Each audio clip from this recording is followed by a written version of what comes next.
பரவாயில்ல. சுவாமி உங்களுக்கு வந்து த்ரோட் கன்ஜெஷனா இருந்ததுன்னா வெற்றி சுவாமி வந்து வாசிக்கிறேன்னு சொல்றார். நீங்க விளக்கம் மட்டும் கொடுத்தேன்னா பரவாயில்லமா இருக்கும் சுவாமி. கொஞ்சம் த்ரோட்டுக்கு ரெஸ்ட் கொடுத்துக்கணும்னுட்டு. சரி, நான் ஓகேவா? முதல்ல இன்ட்ரோடக்ஷன் மட்டும் கொடுத்துட்டு மீதி எனக்கு கேளுங்க.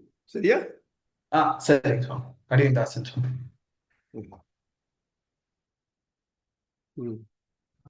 இது இது ஸ்லோகம் சொல்றோம். ரெக்கார்டிங் போட்டாச்சா? போட்டாச்சு. லக்ஷ்மீநாத சமாரம்பாம் யதீந்திர பிரபலம் வந்தே ரம்யஜா மாதரம் லக்ஷ்மீநாத சமாரம்பாம் நாதயாம் அஸ்மதாச்சார்ய பர்யந்தாம் வந்தே குரு பரம்பராம். யோ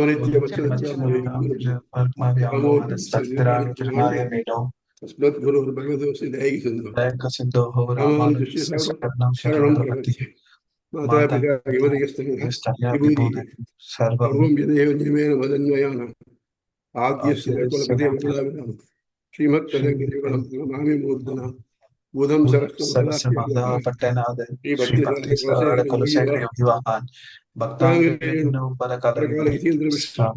श्रीमद् नित्यम् अखिल भुवन जन्मस्तेम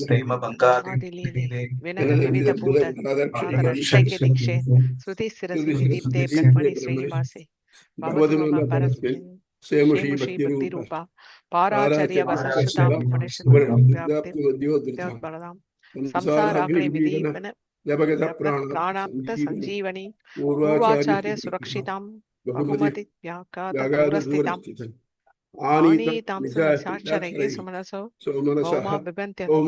भौमा पिबन्त्यः तस्मै रामानुजाचार्याय नमः योगिने सूत्राणाम् अन्तर्जरम् आसीत्.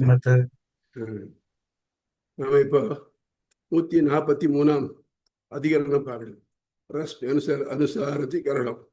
அதாவது ஆத்மா, அதாவது இவனுடைய முக்தனுடைய ஆத்மா உடம்பை விட்டு வெளியே கிளம்புறது எப்படி அப்படின்னு பார்த்தோம். அவனுக்கு தகராகாசத்துல இருக்கிற பெருமாள் அந்த மூர்தன்ய நாடிய வெளிவிடச் செய்கிறான். அது வழியா அவன் வெளியில் அனுப்பி விடுறான். வெளியில வந்துட்டானே அவன் எப்படி போய் சேருவான் அப்படிங்கிறதுக்கு இப்போ 2-3 வழி சொல்றேன். முதல் வழி என்னன்னாக்க, சூரியனுடைய ரஷ்மி கிரணங்களை பிடிச்சு கொண்டு அவன் போய் சூரியனை போய் அடைகிறான். பார்த்தோம் இல்லையா, முன்னாலேயே மன்னும் கடுங்கதிரோன் மண்டலத்தை கீண்டுவுக்கு அப்படின்னு. அந்த மாதிரி கொஞ்சம் கொஞ்சமா போய் சூரிய மண்டலத்தை அடைகிறார்கள். அதுக்கு சூரியனுடைய ரஷ்மி அந்த ஒளிக்கற்றையானது துணை புரிகிறது. முன்னாலேயே பார்த்தோம் மது, அதுக்கு யாரு 2 பேர் பார்த்தோம் இல்லையா, வசு ருத்ர ஆதித்ய, 3 பேரும் சூரியனுடைய ரஷ்மிய தேனா நினைச்சு வருகிறார் பார்த்தோம் இல்லையா. அப்போ அந்த மாதிரி அவ அதை பிடிச்சுக்கிட்டு அதுல எது போறான். அதுதான் சொல்றான். இப்போ ஜனசராதி காரணம் உபாசகனுடைய ஜீவாத்மா தகராகாச பரமாத்மாவின் வழிகாட்டுதலில் சுஷும்னா நாடியை அறிந்து அந்த வழி செல்ல முற்படுகிறது. உடலினின்றும் நீங்கிய ஆத்மா எவ்வாறு மேல் நோக்கி பயணிக்கிறது, சூரியனுடைய ஒளிக்கட்டை துணை கொண்டு பயணிக்கிறது அப்படிங்கிறது. அதை அஸ்மாத் சரீரம் உத்கிராமதி தைரேவ ரஷ்மி தசைவிபிஹி ஊர்தம் ஆமாகிராமதே. பிறகு இந்த உடலை நீக்கி வெளிக்கிளம்புகிறது. சூரிய ஒளி மேல் நோக்கி செல்கிறது. இங்கு ஏற்படும் மையம் இரவில் ஒரு உபாசகன் பரிப்பாரான எவ்வாறு ஒளிக்கீட்டு கிடைக்கும். என்ன சொன்னீங்க, சூரிய ரஷ்மியை பிடிச்சிட்டு போறது. ஆனா ராத்திரில சூரிய ரஷ்மி கிடையாதே, என்ன பண்ண போறேன் அப்படின்னா, இரவிலும் கதிரவன் ஒளிக்கீட்டுகள் இருக்கவே செய்கின்றன. வெயில் காலத்திலும் சூடான காற்றை நாம அறிகிறோம் அல்லவா. எப்படி ஒரு ராஜபாட்டை 2 ஊரை சேர்க்கக்கூடிய ராஜபாட்டை இருக்கா, அது பகலில் தான் இருக்கும், ராத்திரியில் இருக்க சொல்ல முடியும், இருக்க முடியும் இல்லையா? அந்த மாதிரி எப்படி ராஜபாட்டை கிராமங்களை இணைக்கிறதோ அப்படியே சூரிய ஒளியும் செயல்படுகிறது. நீங்க படிக்கிறீங்களா? நான் படிக்கிறேன் சுவாமி. படிங்க. ரம்சேனுசாராதிகரணம் ஒலிக்கீற்றை தொடரும் களம். இக்களத்தின் பெயர் தொடர்பும். உபாசகனுடைய ஜீவாத்மா மீச்சிறு வெளியாம் பரமாத்மாவால் வழிகாட்டப்பட்டு மேல்நோக்கு நாடியால் உடலை விட்டு கிளம்புகிறது என்பது முந்தைய களத்தில் நிறுவப்பட்டது. தொடர்ந்து அது சூரியனுடைய ஒலிக்கற்றை வழியாக விண்ணை அடைகிறது என்பது நிறுவப்படுதலால் இக்களம் ஒலிக்கீற்றை தொடரும் களம் ரம்சேனுசாராதிகரணம் எனப்படுகிறது. ரஷ்மினா ஒலிக்கீற்று. இக்களத்தின் கருப்பொருளும் மையமும். சாந்தோக்கியம் அவன் இவ்வுடலை நீக்கி வெளிக்கிளம்புகையில் அந்த ஒலிக்கீற்றுகளை தொடர்ந்தே மேலெழுகிறான் என்பதால் அவன் செல்லும் வழி அறுதியிடப்பட்டுள்ளது.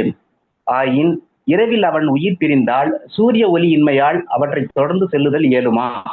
அந்நிலையில் அவனது ஜீவன் என்னவாகும் என்ற ஐயம் எழுகிறது. புரியுதாப்பா இந்த டவுட்?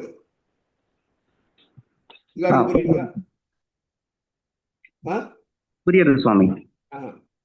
சரி, இக்களத்தின் சூத்திரமும் பொருளும். ரம்சேனுசாரி சூரிய ஒலிக்கீற்றுகளை பின்தொடர்கிறார். ரஷ்மி அனுசாரி. ரஷ்மி அனுசாரி. ரஷ்மி அனுசாரி. ரஷ்மி. இதற்கு ராமானுஜர் விளக்கம் நிறுவும் கொள்கையும். இரவில் சூரிய ஒளி காணப்படாவிட்டாலும் அதன் வெப்பக்கற்றைகள் பரவியே இருக்கின்றன. இது இரவிலும் நாம் வெப்பத்தை உணர்வதால் வெளிப்படுகிறது. காலநிலை மாறுதலால் பனிக்காலம் மேகமூட்டம் சூழ்ந்துள்ள காலங்களில் அவ்வெப்பம் சிறிது குறைவாக உணரப்படுகிறது. ஆகவே ஒலிக்கற்றைகள் இல்லை என்ற நிலை ஏற்படுவதே இல்லை. இது ஒரு பெரு வழி இரு நகரங்களை இணைப்பது போல் சூரிய ஒளி இவ்வுலகையும் மேலுலகையும் இணைக்கிறது என்பதால் உறுதியாகிறது. ஆகவே இரவில் இறந்த பிரம்மஞானியும் ஒலி வழியை பின்பற்றி மேலுலகை அடைவான் என்பதில் ஐயமில்லை. புரியுது சுவாமி, கிளியரா இருக்கு. அவங்க ஜமீலா கதை சந்தேகம் இருக்காதே கேட்டிருக்காங்க? இல்ல சுவாமி, எதுவும் இல்ல. ரைட். அடுத்தது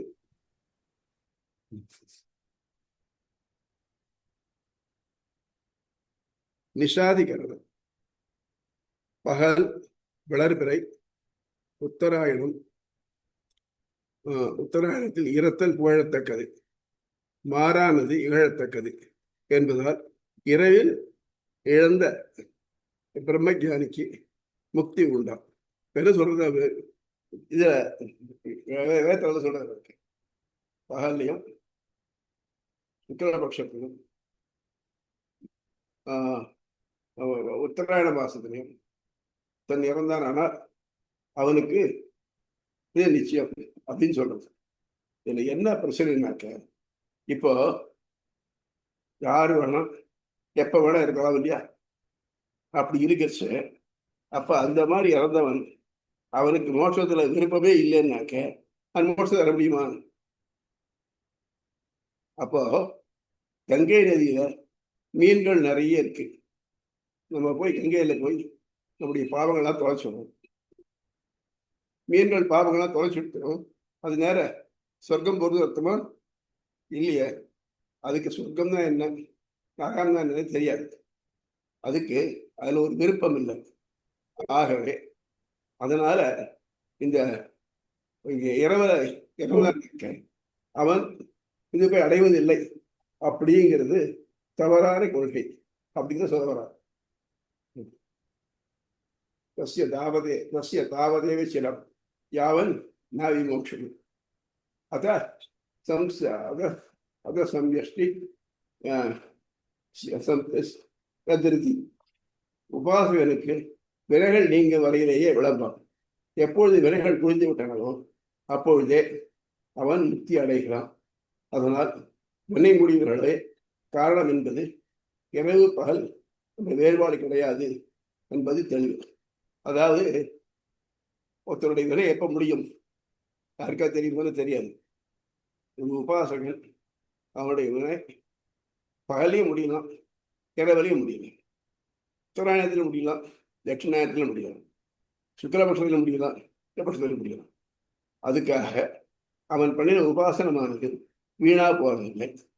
உபாசகனுக்கு கைங்கரியத்தையே நினைச்சிட்டு போறவனுக்கு எப்ப போனாலும் அவனுக்கு இது உண்டு, அதாவது அவனுக்கு முக்தி உண்டு. புரியுதா? அது புரியுதா? சரி, வெற்றி படிங்க. நிஷாதிகரணம், இரவில் இறந்தோர் களம். இக்களத்தின் பெயரும் தொடர்பும். முந்தைய களத்தில் இரவிலும் சூரியனின் ஒளிக்கதிர்கள் உள்ளன. அவற்றின் மூலம் பிரம்மஞானி மோட்சமடைகிறான் என நிறுவப்பட்டது. ஆயினும் இரவில் இறத்தல் என்பது ஸ்ருதிகளால் சற்று தாழ்வாக கருதப்படுதலால் அவனுக்கு முக்தி கிடையாது என்ற வாதத்தை ஆராய்வதால் இது இரவில் இறந்தோர் களம் நிஷாதிகரணம் எனப்படும். இக்களத்தின் கருப்பொருள்: பகலிலும் வளர்பிறையிலும் உத்தராயணத்திலும் இறத்தல் புகழத்தக்கது, இதற்கு மாறானது இகழத்தக்கது என்று வேதம் கூறுகின்றது. இதில் பொதுவாக ஏற்படும் ஐயம்: முக்தி என்பது மிக உயர்ந்த நிலை, இகழத்தக்க நிலையில் உடல் நீங்குபவன் முக்தி அடைதல் என்பது தகுமா? இக்களத்தின் சூத்திரமும் பொருளும்: நிஷிநேதி சேன சம்பந்தஸ்ய யாவத் தேக பாவித்வாத் தர்ஷயதிச்ச. இரவில் இறத்தலால் உபாசனுக்கும் முக்தி இல்லை எனில் அது தவறு. பிரம்மஞானிக்கு வினை தொடர்பு என்பது உடல் உள்ளவரை மட்டுமே என்பதாலும் வேதங்களும் அவ்வாறே கூறுவதாலும். அதனால அவனுடைய வினை தொடர்பு எப்ப இருக்கோ, எப்ப முடியிருக்கோ அப்பவே அவனுக்கு முக்தி. அது இரவா இருந்தாலும் சரி, பகலா இருந்தாலும் சரி. அதான். இதற்கு சுவாமி என்னமா சுவாமி ஒரு சின்ன சந்தேகம். ஏன் மரணம்ங்கிறது இறைவன் நிர்ணயிக்கிறது? அப்ப அதுல இருந்து பகல் ஒருத்தர் சாகிறது, அதாவது மரணம்ங்கிறது இறைவனால நிர்ணயிக்கப்படுறது இல்லையா? அப்ப ஒருத்தர் பகல்ல செத்தா இருந்தாலும் இரவுல இருந்தாலும் ஏன் இது உயர்ந்தது, இது தாழ்ந்ததுன்னு சொல்லணும்? இது ஈவன் சாதாரண ஒரு ஆத்மாக்கு கூட. இதுக்கு முக்கியமான உபாசனம் பண்றோம் பாருங்க, அது கைங்கரியத்துக்காகவும் பண்ணலாம். அதாவது முக்தி அடைஞ்சு பெருமாள் கிட்ட போய் அவருக்கு தொண்டு பண்றதுக்காகவும் பண்ணலாம். இல்லைன்னா அதை வச்சுக்கிண்டு நம்ம இந்த உலக பொருள் அடையறதுக்கும் பண்ணலாம். யாரு கைங்கரியத்துக்காக பண்றாளோ அவளுக்கு, அவ எப்ப இறந்தாலும் அவளுக்கு இந்த மோட்சம் உண்டு. ஆனால் அப்படி இல்லாம உலக பொருளுக்காக ஆசைப்பட்டு பண்றோம் இல்லையா, அவளுக்கு தான் இந்த புகை வழி. ஏன்னா அவளுக்கு ஆசை இருக்கே, அது போயிட்டு திரும்பி பறக்கிறது உலகத்துக்கு. ஆகவே அந்த ரெண்டு உபாசனங்கிறது எல்லா இதையும் பெற்று தருமானாலும் இதுக்கு கைங்கரத்துக்கு மட்டும் இது நேர முக்தியை கொடுக்கும். இல்லைன்னாக்க நல்ல பிறப்பை கொடுக்கும். புரியுதாம்மா? அப்ப ஒரு உபாசகன் ஒரு காரியத்தை எதிர்பார்த்து பண்ணான்னாக்க அவன் இரவுல மரணித்தால் அவனுக்கு அவன் நினைச்சது கிடைக்காதுன்னு எடுத்துக்கலாமா? இரவு ஏன் எனக்கு அந்த பகல் இரவு ஏன் பகல்ல சாகிறது நல்லது, இரவுல சாகிறது ஒரு ஏன் சொல்ற? உபாசகன் என்ன நோக்கோட பண்றான்? அவன் அடுத்த பிறவி நன்னா வேணும் அப்படிங்கிறதுக்காக உபாசனம் பண்றாங்க. எப்படி? வேள்வியினால ஜோதிஷ்டோம் சொர்க்க காம யஜேத அப்படிங்கிற மாதிரி உபாசனத்தினாலேயும் சொர்க்கத்தை அடைய முடியும். அந்த மாதிரி இருக்கிறவங்களுக்கு இந்த ரெண்டாவது அப்ளை ஆகும். அது இல்லாமல் இருக்கிறவங்களுக்கு, அதாவது தொண்டு செய்கிறவள், அவளுக்கு இரவோ பகலோ, கிருஷ்ணபட்சமோ சுக்லபட்சமோ தட்சிணாயனமோ உத்தராயணமோ எப்போ இருந்தாலும் அவளுக்கு முக்தி நிச்சயமாக உண்டு. ஏன்னா நம்மளால பார்க்க இல்லையா, நாரினர் தொழிலாளிகள் நல்கியோ நல்லதை ஏறுதல் பெரிதோ வேறு வேறு தொடக்கம். புரியுதா? அதனால அவன் பார்த்து முக்தி கொடுத்துறான். சரியா? ஓகே சாமி. மேல படிக்கலாம் சுவாமி. இதற்கு ராமானுஜர் தரும் விளக்கமும் நிறுவும் கொள்கையும். பலன் அளிக்க துவங்காத வினைகள் சஞ்சித கர்மா உபாசனம் கைகூடிய உடனே அழிந்து விடுகின்றன. பலன் அளிக்க துவங்கிய வினைகளின் காரணமாக உடல் தொடர்பே இருந்து கொண்டிருக்கிறது. அனுபவித்து முடிந்தவுடன் உடல் அழிந்துவிடும். அவனுக்கு இனி தீர்க்க வேண்டிய வினைகள் இன்மையால் அவனது ஆத்மா பிறவி சுழலில் வராது. அவனுக்கும் உடல் நீங்கும் வரையே கால விளம்பம், நீங்கியவுடன் பிரம்மத்தை அடைகிறான் எனும் வேத வாக்கியம் இதை உறுதி செய்கிறது. ஆகவே பிரம்மஞானிக்கு பகல் வளர்பிறை போன்ற விதிகள் பொருந்தாது. அவை ஞானிகள் அல்லாதவரை பற்றியவையே. ஞானின்னு சொன்னா முக்தரா இருக்கிற வழக்கு, அதாவது கைங்கரியத்தை எதிர்பார்க்கிற வழக்கு, அது இல்லாத வழக்கு அது. சரியா? புரியுதா? Any doubt? Swami, no doubt Swami. But இன்னைக்கு இதோட முடிச்சுக்கலாமா சுவாமி? தேவருடைய த்ரோட் ஒன்னே ஒண்ணு இருக்கு. சுவாமி, நம்ம வெட்னஸ்டே கூட கண்டினியூ பண்ணலாம் சுவாமி. அப்படியே நம்ம வெட்னஸ்டே கூட கண்டினியூ பண்ணலாம் சுவாமி. கொஞ்சம் இதோட ஒரு ஒரு பாதம் முடிஞ்சு வரும். சரி, ஓகே. அடியந்தாசன். அதுக்கு அடுத்தது இப்ப சொன்னோம் இல்லையா, இரவனாக்க சூரிய ரஷ்மி இல்லை, அவன் எப்படி போவான்? போக முடியும். அதே மாதிரி தட்சிணாயனத்தில் போனா எப்படி போவான் அப்படிங்கிறச்ச அதுக்கு பதில் சொல்றாரு. அக்னி ஜோதிர் அகசுக்ல கண்மாசா உத்தராயணம் தத்தத் பிரயாத கச்சந்தி பிரம்ம பிரம்ம பிரம்ம விதே விதே ஜனம் தூமோ ராத்திரி ததா கிருஷ்ணா ஷண்மாச தட்சிணா தட்சிணா மரம் சந்திர தத்திர சந்திரமசம் ஜோதி பிராப்பிய பிராப்பிய நிவர்த்தது. தீ, ஒளி, பகல், வளர்வரை 6 உத்தராயண மாதங்கள் இவர்களில் உடல் நீக்குபவர்கள் பிரம்மத்தை அறிந்து அடைகிறார்கள். புகை, இரவு, தென்னோக்கு 6 மாதங்கள் இதில் புறப்படுபவர்கள் சந்திரனை அடைகிறார்கள், திரும்ப வருகிறார்கள். இதில் முற்சொன்னவர்கள் கைங்கரியத்திற்காக பரமனை உபாசித்தார்கள். பிற்சொன்னவர்கள் ஒரு உலகியல் பயன் கருதி உபாசித்தவர்கள். அவர்களுக்கு திரும்ப வருதல் உறுதி. ஆயின் கைங்கரியத்தை வேண்டுபவர்கள் எக்காலத்தில் இருந்தாலும்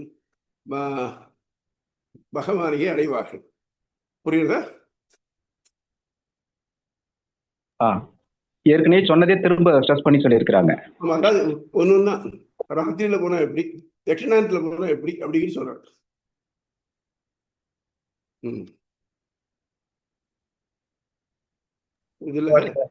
இதுல ஒரு சின்ன பிரச்சனை என்னன்னாக்க, நம்ம வீடுகள் எல்லாம் யாராவது ஒருத்தர் இரவுல மரணம் அடைஞ்சிட்டாக்க அவருக்கு ஒரு பிராயசித்தம் பண்றாங்க.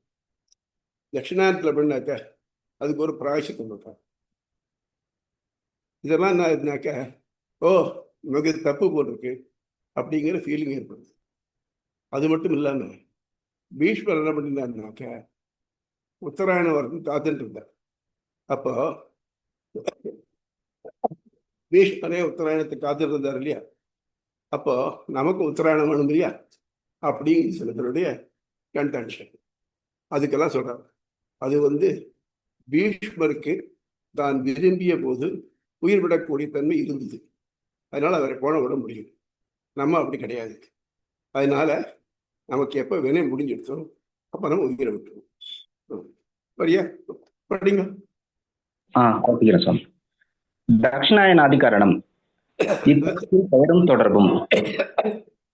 முந்தைய களத்திலேயே இரவிலோ தட்சிணாயனத்திலோ மரித்தாலும் உபாசகனுடைய ஜீவாத்மா மோட்சத்தையே அடையும் என நிறுவப்பட்டது.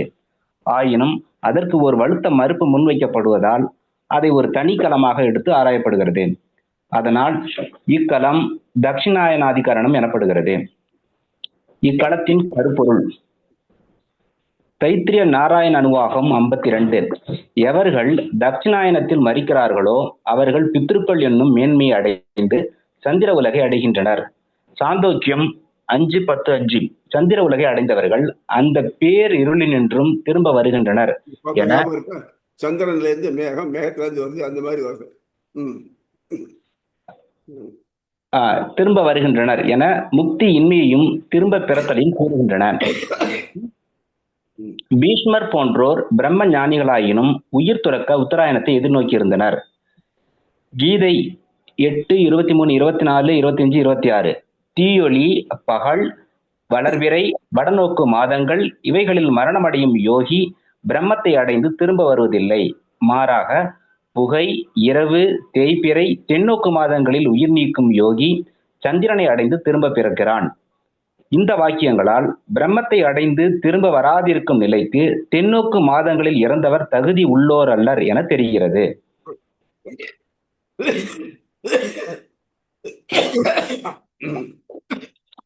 இதில் ஏற்படும் பொதுவான பிரம்ம ஞானிகளாயினும் இரவு தேய்பிறை தென்னோக்கு நாட்களில் இறப்பின் திரும்ப வருதல் உண்டா? அப்படியாயின் அவர் வினைகள் யாவும் நீத்துள்ளனரா அல்லரா? தூய்க்க வினையின்றி அவர்கள் திரும்ப வருதல் இயலுமா? மாற்று கருத்து. சுவாமி நீங்க ரெஸ்ட் எடுத்துங்க சுவாமி. ஒரு பக்கம் தான் இருக்கு. கொஞ்சம் தீர்த்தமான சாதிச்சுக்குங்க சுவாமி. ரொம்ப ப்ளீஸ் சுவாமி.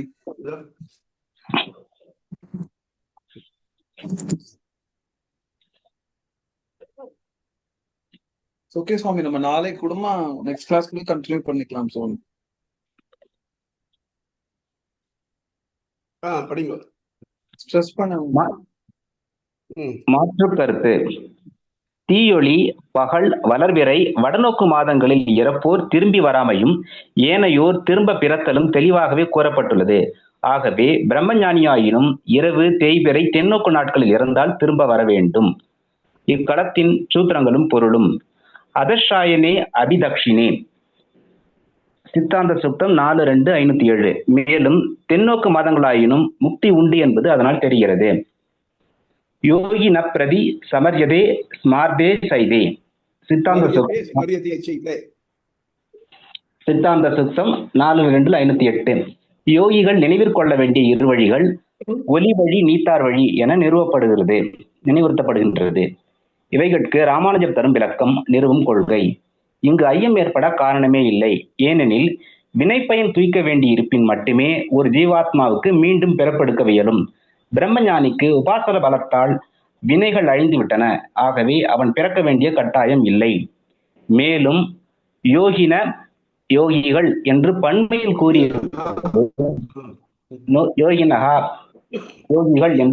கூறியிருப்பது உபாசனத்தை பிரம்மத்தை அடைதற் பொருட்டு செய்வோருக்கும் வேறு பலன்களில் விருப்புற்று செய்வோருக்கும் பொதுவாகும். முதல் வகையினர் வினைகள் அழிந்து முக்தி அடைவர். இரண்டாமர் தாம் செய்த நற்செயலுக்கேற்ப பிறவி எடுப்பர். இதுதான் வேதங்களிலும் கீதையிலும் விளக்கப்பட்டிருப்பது. இக்கருத்து பிரம்மஞானிகள் சந்திரனை அடைந்து பிரம்மத்தை அடைகின்றனர் என்று தொடர்ந்து வரும் வேத வாக்கியத்தாலும், அர்ஜுனா இவ்விரு வழிகளையும் நன்கு அறிந்த பிரம்மஞானி கலங்க மாட்டான், நீ தினமும் ஒலி வழியே சிந்திக்கும் நிலையுடையவனாக ஆவாய் என்று கூறுவதாலும் பிரம்மஞானிக்கு ஒலி வழியே சிந்திக்கத்தக்கது என்று தெளிவாகிறது. இது ஒரு முக்கியமான பாயிண்ட். கதி சிந்தனம் சொல்லுவார். நம்ம தினமும் படுக்கச்சே தூங்கறதுக்கு முன்னால நம்ம எந்த வழி போவோம் அப்படிங்கிறத நினைச்சுக்கணுங்கிற. அதுல நம்ம பின்னால பார்க்குற வழி என்னன்னு அந்த சிந்தனை மாறப்படாது. குறிப்பு: மேற்கூறியவைகளின் நோக்கில் வடக்கு நோக்கு மாதங்களில் இறப்பவர் பிரம்மஞானிகள் அல்லவராயினும் முக்தி கிட்டிவிடும் என்ற தவறான கருத்தை காட்டும். பீஷ்மர் மேற்கூறியபடி ஒலி வழியை சிந்தித்து உலக வழக்கிற்காக காத்திருந்தார். அவரை போல் மற்றையோர் விரும்பிய போது இறக்கும் திறன் படைத்தவர் அல்லரே. ஆகவே தென்னோக்கு மாதங்களில் இறக்கும் பிரம்மஞானியும் முக்தியை அடைகிறான். ஆக இப்பாதத்தால் உபாசனத்தால் பரமனை மனக்கண்ணால் கண்டவர்கள் தம் வினை முடிவில் உடல் நீக்கி சுஷும்னா எனும் நாடி வழியாக இதயத்தினின்றும் ஆத்மா மேல் நோக்கி சென்று உச்சந்தலை வழியாக ஒலி வழியை அடைகின்றனர். இதில் வடநோக்கு மாதங்கள், பகல், வளர்விரை முதலியவற்றில் இறப்பவர் மட்டுமன்றி தென்னோக்கு மாதங்கள், இரவு, தேய்பிறை ஆகியவற்றில் இறப்பவருக்கும் இதே வழியில் செல்கின்றனர் என்பது நிறுவப்பட்டது.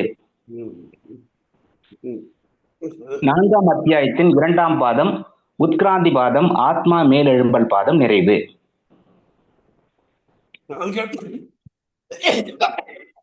அதுக்கடுத்து கதி பாதம். கதின்னா இந்த ஆத்மா வெளியில எந்த வழியில போறது அப்படிங்கிறத டிஸ்கஸ் பண்ணுறது. இது புரியுதா? அது என்ன புரியுது சுவாமி? அடுத்த கிளாஸ்ல கண்டினியூ பண்ணலாம் சுவாமி கதிபாதம். ஆமா ஆமா. சரி. ஓகே சுவாமி நல்ல ரெஸ்ட் எடுத்துக்கோங்க சுவாமி. நல்லா ரெஸ்ட் எடுத்துக்கோங்க.